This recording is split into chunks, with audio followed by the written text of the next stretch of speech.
What's going on, guys? Welcome to the round table here with Ben. Today we're going to do a Q&A. What's going on, man? What's going on, dude? It's been a hell of a night. This is an interesting back-to-back for us. We're doing this because you're headed out of town. Yeah, to we're have some fun time with your family. Yep, we're gonna go celebrate a little bit. Just get away from, not even celebrate. Just get a little getaway and give some family time. Let's just say it like that. Yeah. So, but yeah, man, a little different setting tonight. The last couple of videos you guys will see will be a little different setting, but this is just the way it is, and we get shit done. That's just the reality. Enjoy my wall behind me with mirrors. It's probably not going to be here for much longer. What? The wife freaking hates it. She hates it. The coolest part, you guys can't even see, is the freaking elk on the front of my fireplace over here. It's pretty sick. I love it. Well, we're going to do, like you said, a quick Q&A, man. So we'll keep it pretty straight and short. And I know we just wrapped up a Father's Day episode, so that'll be great. But let me try to think of a quick question. So let's take it to this. All right. So where do you feel like is your strongest point as a father? Probably showing up.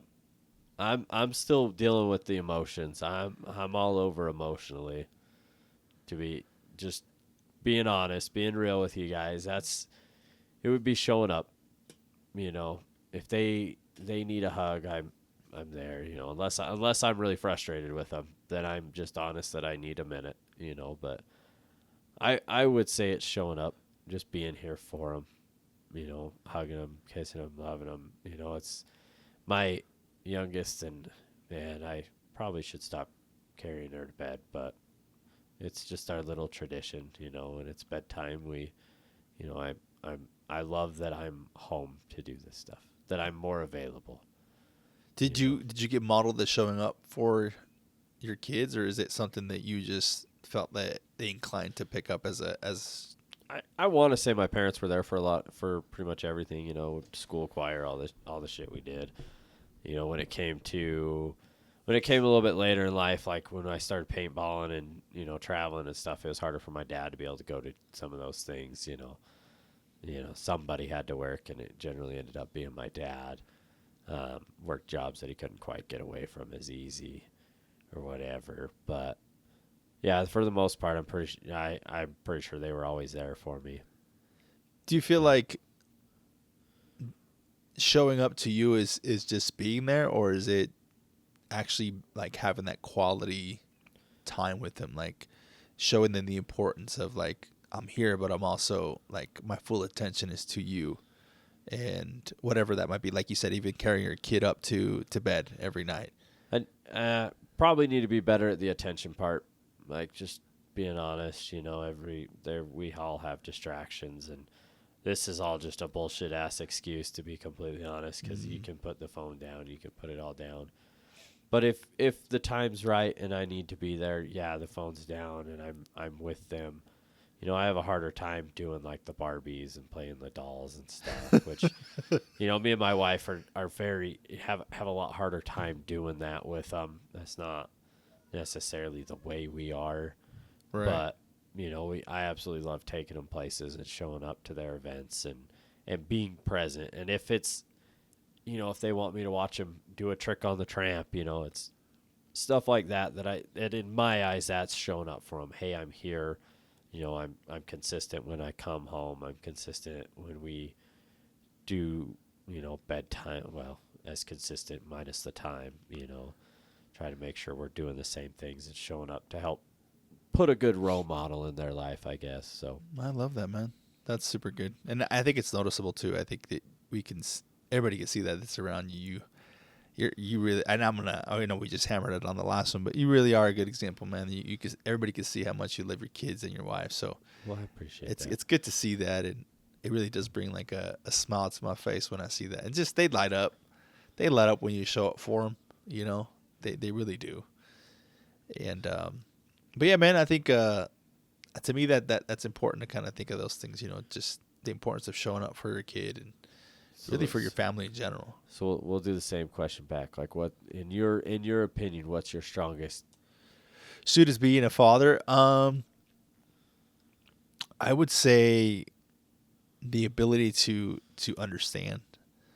Um, That's pretty I big like to for you. put myself in my daughter's shoes a lot, you know, and I maybe I don't know exactly what she's going through, but I'm very understanding to her situation. Um, so I tend to give her that grace of those feelings or emotions that she feels, whatever the situation might be. And so I allow her that, like I said, that grace to feel those things and talk through them. You know, if it's a situation where, we had a recent situation where, she does jujitsu, and so her school um, opened up an invitation for her to try out for the jujitsu team. So it's like the top 12, I guess, jujitsu people in that school. So she would not they didn't open up to everybody, but they opened up to her, and she was super excited about it. You know, I told her about it, and then Tay and I got talking, and it's just timing's not right for us. You know, it's getting to add more classes for her. And those, unfortunately, those days that they add the classes for that specific, student, like time on one-on-one stuff, isn't days that I have her. She's from a split home. So I had the duty of telling her, like, we'd already kind of been like, oh, you're going to try out, and then we kind of talked about it between, wife and husband, and like, it's just not the right time. We can't do that because it's not our time. So I was able to put myself in her shoes and say, like, look, like, this is going to suck, and I completely understand that the situation is optimal. Not every kid has to go through those things, but just know that I understand that you're going to be upset or sad of the situation, and that's okay, and just know that things will get better. So was able to empathize with her a lot more, where I feel like before I just, with anybody else, I'd be like, what it is what it is. Like, get over it. You know what I mean? But with her, I'm able to let her feel her feelings and really understand try to understand what she's feeling. So I feel like that to me is an important part of being a father and being there for her. So with that, how long have you been able to do that? Because knowing some of your story, I'm not sure that was. You literally just said it used to be that way. But how long have you been able to stop, take some time, and say, hey, this is likely how you're going to feel, and it sucks, and help deal with the sadness or whatever situation it might be? I think it's up until the last couple of years. When you started really diving into yourself. Yeah, diving into myself, and also just watching her grow up and have those emotions and those feelings. You know what I mean? I know how bad I felt because my feelings were suppressed, and I didn't feel like they were heard very much when I was a kid. So I felt like at her age, because that's about when, my father passed away, about 9. So she's now 11. So, about that age, so a couple years ago, I really wanted her to be able to feel these things, because I know that there are emotions that I had, but I never felt like I could talk to my mom or my stepdad or anything like that to tell them that I felt this way, because I didn't feel understood. And so I really felt like, because she's at the age and she's going through some of the things that I know that I kind of felt, maybe not from a split home, but just some of the feelings that I would have. I'm like, look, like, it's okay to feel this way. It's completely normal. And so it was up to a couple years ago. It's really when I started diving into my own issues. A lot of it comes back to us. I was going to say, isn't it crazy how the deeper you dive into yourself, you're like, oh, shit, I can relate to you. Oh, shit, I can relate to you. Yeah. And you also notice a lot of the excuses that people make for different shit, too. And that's the big thing, too. That's we're kind of getting in the process of selling our home. And so, I slacked off in the gym like a week. It was like last week or the week before, one of those. It was slacked off like a whole week. And we're open with our kid. We're like, yeah, I haven't gone to the gym, and we were driving, and I told Taylor, I was like, look, I'm ready. I got to go back. Like, I'm losing my mind. Like, I'm stressed out. I need to go. So we're in the car, and Taylor's like, yeah. And Taylor's like, or Gamber's like, why haven't you guys been going to the gym? And I was like, well, I've been tired a lot, and just really haven't, there's a lot of stuff to do the house.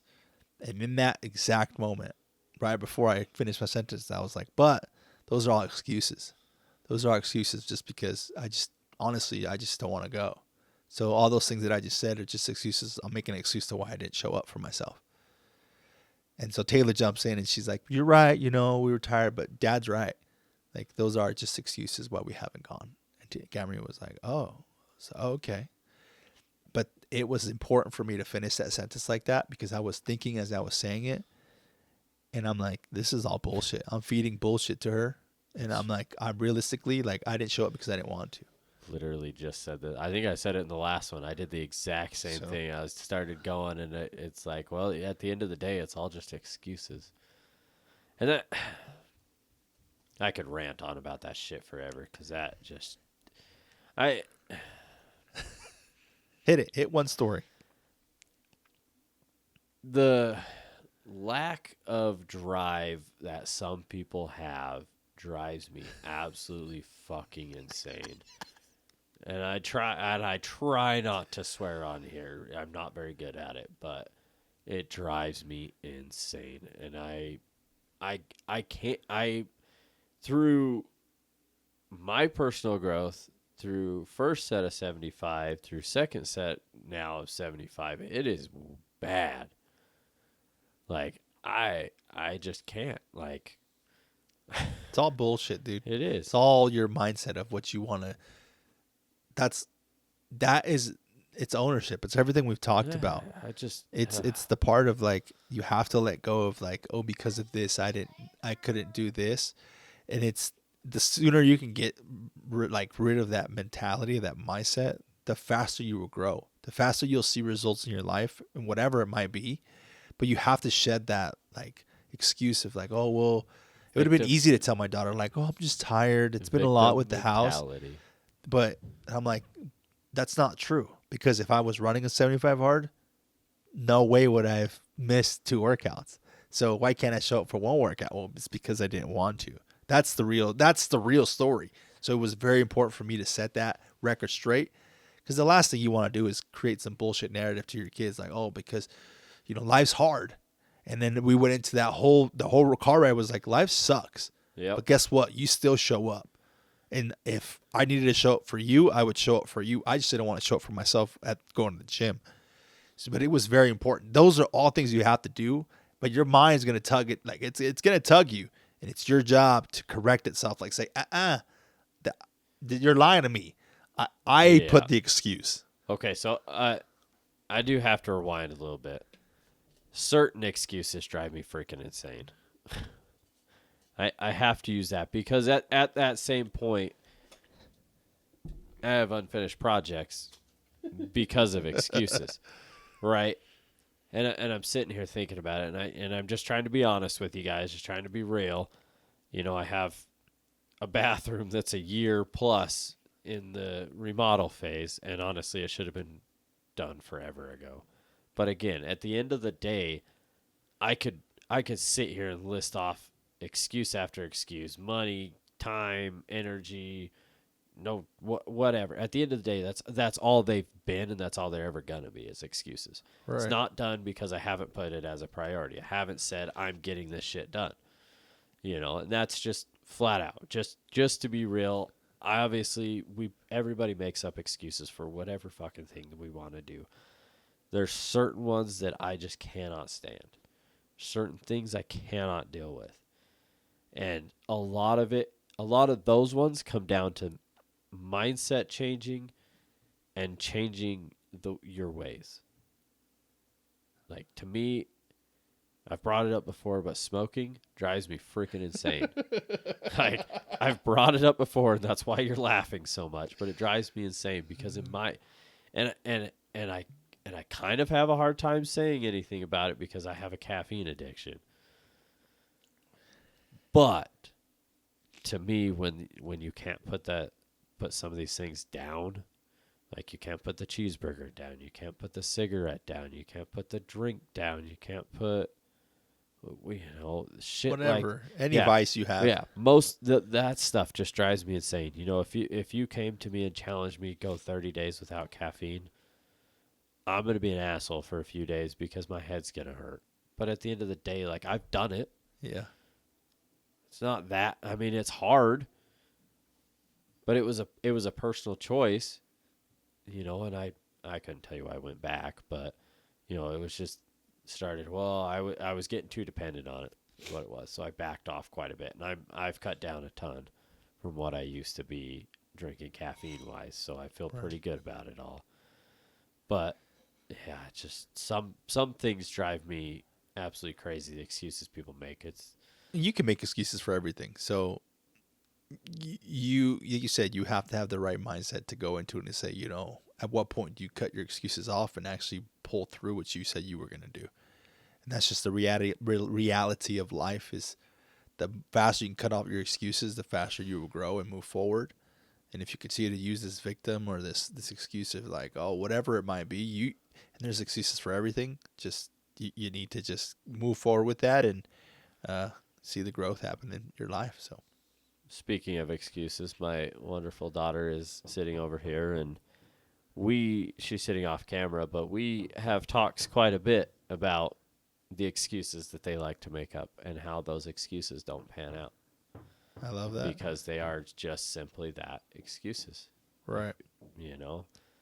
You can get anything and everything you want done if you just put the effort in. Always. It might be hard as hell, but I promise you it's worth it if it's hard as hell. If it's easy, there's something way wrong with you. 100%. And way wrong with it. 100%. Yes, I do tease my daughter a lot. I tease both of them a lot. But, well, man. Love it, man. Thanks for another great episode, dude. Yeah. Like I said, it's been a different setting, but we'll do more like this because we'll have vlogs up in Moab and just do little different styles like this. But I appreciate you, man. Thanks for opening your home up to us and getting the experience to kids. And this is only going to get greater. And yeah, man, I love it. So I appreciate you bringing everything here, guys. We appreciate you, and have a good one, guys. Have a good one, guys. See you next week. Thank you. Bye.